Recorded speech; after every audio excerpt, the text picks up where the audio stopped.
Friends, फागुन ख़त्म हो गया है और अब चैत्र शुरू हो गया है और होली के 8वें दिन शीतला अष्टमी की पूजा की जाती है, जिसमें कि एक दिन पहले सप्तमी के दिन हम बासी भोजन मतलब एक दिन पहले का भोजन पूरा तैयार करके रखते हैं। उनका पूरा पूजन का सामान तैयार करके रखते हैं, उनका भोग तैयार करके रखते हैं और अगले दिन माता की पूजा के बाद उन्हें ये भोग लगाया जाता है। और फिर भारतीय परिवारों में वही बासी भोजन लिया जाता है, तो इसे हम बसोरा अष्टमी के नाम से भी जानते हैं। तो आज मैं आपको बसोरा अष्टमी या शीतला अष्टमी में जो मुख्य भोग लगाया जाता है उसकी रेसिपी बताने जा रही हूँ। तो आइए देखते हैं। यहाँ पर देखिए, मैंने 1 कप पानी ले लिया है। आपको ज़्यादा पानी नहीं लेना है। 1 कप पानी लिया और उसमें हम 1 कटोरी बिल्कुल बारीक चूरा किया हुआ गुड़ इसमें मिक्स कर देंगे। और मिक्स करने के बाद 10 से 15 मिनट के लिए उसे ढक कर रख देंगे, ताकि ये पानी में अच्छी तरह से पूरा मिक्स हो जाए। ये इसलिए है क्योंकि हम इसकी मीठी पूरी या फिर पुआ बनाएंगे, जिसे आप विशेष मीठी मिठाई कहते हैं। हमारे यहाँ उसे पुआ कहा जाता है। इसे आप पूरी मिक्स कर दीजिए और मिक्स करने के बाद 10 मिनट के लिए रख दीजिए। गुड़ पानी में अच्छी तरह से घुल जाएगा और घुलने के बाद फिर हम उसके आगे की प्रोसेस करते हैं। तो देखिए, 10 मिनट के बाद जब देखते हैं तो पूरा गुड़ अच्छी तरह से इसमें घुल चुका है। अब हम क्या करेंगे, क्योंकि कई बार गुड़ में काफ़ी कचरा या इम्प्योरिटीज़ होती हैं, इसको हम छन्नी से छान लेंगे। छानने के बाद फिर हम इसका आटा लगाएंगे।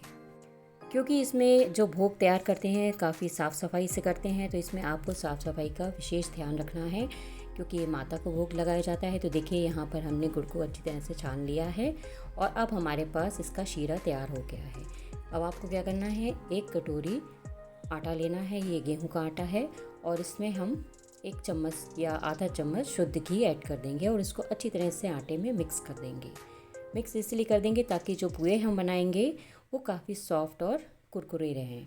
मतलब ये सॉफ्ट भी रहेंगे और कुरकुरे भी रहेंगे। तो देखिए, घी आटे में अच्छी तरह से हमने मिक्स कर दिया है। अब हम क्या करेंगे, जो पानी हमने या गुड़ का शीरा जो तैयार करके रखा है उसका थोड़ा थोड़ा इसमें डालते हुए इसका थोड़ा सा टाइट डो तैयार करेंगे। तो आपको थोड़ा थोड़ा ही पानी इसमें ऐड करना है, जो शीरा है उसका पानी, क्योंकि यदि हम एक बार में पूरा मिक्स कर देंगे तो ये काफ़ी गीला हो जाएगा। तो देखिए, मैंने इसमें थोड़ा सा पानी बचा के रखा है। अब हम लास्ट में इस पानी को फिर से यूज़ करेंगे और पूरी तरह से इसमें मिक्स करके इसे 10 से 15 मिनट के लिए रख देंगे। रखना इसीलिए है क्योंकि जो आटा रहता है वो गुड़ के साथ बहुत अच्छी तरह से तुरंत मिक्स नहीं होता है, इसलिए ये रफ़ होता है। तो इसको स्मूथ बनाने के लिए हम 10 से 15 मिनट के लिए रख देते हैं। अब हम क्या करेंगे, जो हम अठवाई बनाएंगे, पूरियाँ, छोटी पूरियाँ जो बनाएंगे, उसका आटा तैयार करेंगे। तो यहाँ पर मैंने आधा कटोरी या उससे थोड़ा सा ज़्यादा गेहूं का आटा लिया है और इसे हल्के पानी से छींटे देते हुए इसका भी टाइट डो तैयार करेंगे। क्योंकि अठवाई और पुए इसमें थोड़ी कम मात्रा में चढ़ाए जाते हैं, इसलिए हम इसकी क्वांटिटी बहुत ज़्यादा नहीं रखते हैं। तो देखिए, यहाँ पर आटे का टाइट डो तैयार हो गया है। अब इसे भी आप 5 मिनट के लिए रख दीजिए। इसके बाद दोनों आटे हम एक साथ कर लेंगे और फिर हम इसकी छोटी छोटी टिकिया बनाते हुए इसकी पूरियाँ बना लेंगे। तो देखिए, सबसे पहले हम यहाँ पर जो हमने पुए का आटा तैयार किया है उसे हम थोड़ा सॉफ्ट करते जाएंगे, अच्छी तरह से मिक्स कर लेंगे। फिर इसकी हम इस तरह से गोलियां काट लेंगे। गोलियां काटने के बाद इसे आप थोड़ा सा गोल करिए और फिर इसे छोटे साइज़ की पूरियों में बेल लेंगे। तो देखिए, यहाँ पर मैंने अठवाई की लोई से छोटी लोई और नॉर्मल जो पूरी हम लेते हैं उससे छोटी लोई हमने ली है और इसको थोड़ा सा मोटा बेलते हैं और धीमी आंच में इसको सेकते हैं। तो यहाँ पर थोड़ा सा मैंने ऑयल ले लिया है। इसके बाद इनको हम पूरा थोड़ा सा ऊपर नीचे अलट पलट करते हुए थोड़ा सा ऑयल लगा लेंगे ताकि बेलने में आसानी रहे और उसके बाद इसे बेलना शुरू कर देंगे। कहा जाता है कि जब ठंड निकल जाती है तो अष्टमी में हम ये ठंडा भोजन इसीलिए माता को अर्पित करते हैं। इससे ये समझ में आता है कि हमारे ठंडक में, जब ठंड में हम गर्म भोजन लेते थे, वो दिन पूरे ख़त्म हो चुके हैं और अब हमें शीतल भोजन की आवश्यकता है। और ऐसा माना जाता है कि माता शीतला जो हैं वो गर्मी की शुरुआत में होने वाली जितनी भी बीमारियां होती हैं उससे लोगों की रक्षा करती हैं। इसीलिए इनका होली के 8वें दिन से ही, जब थोड़ी सी हल्की ठंडक कम हो जाती है और गर्माहट आनी शुरू हो जाती है मौसम में, तब हम इसका भोग लगाते हैं और पूजन शुरू करते हैं। तो देखिए हमने पुए पूरे बेल लिए थे। उसके बाद हमने अठवाई की छोटी छोटी लोइयाँ निकाल ली हैं और इनको भी हम बेल लेंगे।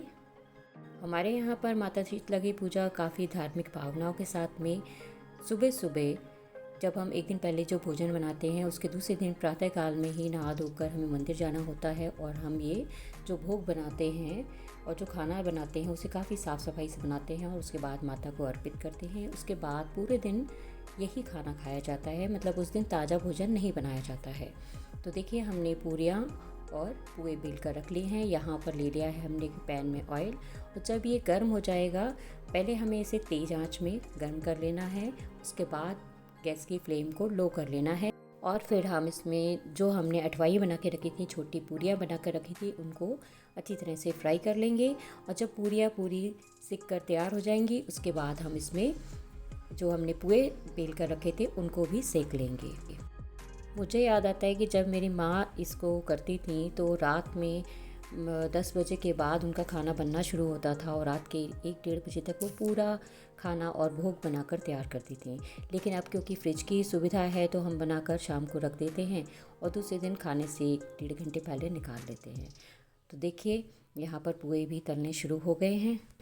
मेरे घर पर तो ये एक ही बनाई जाती थी, बाकी मेरी ससुराल में ये 4 बनाई जाती, हर महीने की एक, और आषाढ़ में हम इसकी बड़ी पूजा करते हैं। मतलब जब बारिश आने शुरू हो जाती है और जेठ के बाद आषाढ़ आता है तब हम इसकी जो लास्ट पूजा रहती है उसको करते हैं। उसके बाद फिर ये अष्टमी सीधे हमारी नवरात्रि में होती है। तो देखिए पुए भी सिक कर तैयार हो चुके हैं और देखने में काफ़ी अच्छे और टेस्टी दिखाई दे रहे हैं। क्योंकि ये भगवान का भोग है तो इनके स्वाद की बात ही अलग होती है। और देखिए काफ़ी कुरकुरे और क्रिस्पी हैं। यदि आप इस तरह से अपनी शीतला माता का भोग तैयार करेंगे तो यकीन मानिए कि माता का आशीर्वाद तो ज़रूरी रहेगा और सभी पर होना चाहिए। तो देखिए अब इसका हम लास्ट भोग तैयार करते हैं। तो ये है आटे का हलवा। कई लोग सूजी का हलवा भी बनाते हैं पर हमारे यहाँ पर आटे का हलवा बनाया जाता है। तो यहाँ पर मैंने पैन में ले लिया था शुद्ध घी और इसमें ले लिया है आधा कटोरी आटा।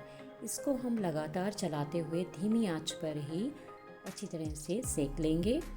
और देखिए ये जब आप देखेंगे तो आपको देखते देखते इसके कलर चेंज का भी समझ में आएगा। अब क्योंकि इसमें मैंने ड्राई फ्रूट्स पहले नहीं डाले थे तो बीच में थोड़ा सा शुद्ध घी लेकर मैंने ड्राई फ्रूट्स को थोड़ा सा सॉटे किया और फिर उसको आटे में मिक्स कर दिया। अब हम इसे लगातार चलाते जाएंगे। 3 से 4 मिनट 5 मिनट में ये भुनकर तैयार हो जाएगा और आटे का भी कलर चेंज होने लगेगा।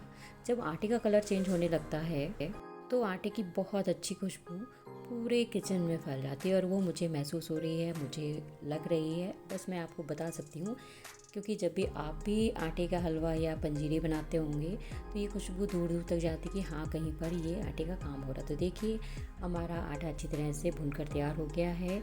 तो इसमें हमने मिला दी थोड़ी सी खीर वाली चिरौंजी और शक्कर। इसको थोड़ा सा मिक्स करेंगे और मिक्स करने के जस्ट तुरंत बाद हम इसमें पानी ऐड कर लेंगे जितनी इसकी रिक्वायरमेंट है। तो यहाँ पर मैंने आधी कटोरी आटा लिया था तो मैंने 1 गिलास से थोड़ा कम पानी इसमें डाल दिया है और इसको लगातार चलाते हुए मिक्स करेंगे ताकि इसमें लम्प्स न पड़ें। अब इसमें 1 चम्मच हमने इलायची का पाउडर ऐड कर लिया। उसके बाद इसे भी फिर से पूरा मिक्स कर लेंगे और जब आप लगातार चलाते जाएंगे तो आटा क्योंकि पानी को बहुत जल्दी एब्जॉर्ब कर लेता है तो ये थिकनेस इसमें बननी शुरू हो जाती है। और देखिए हलवे का कलर कितना बढ़िया है। जब हमारा आटा बहुत अच्छी तरह से भुन जाता है तब हमारा जो आटे का हलवा बनता है वो ब्राउन कलर का बनता है।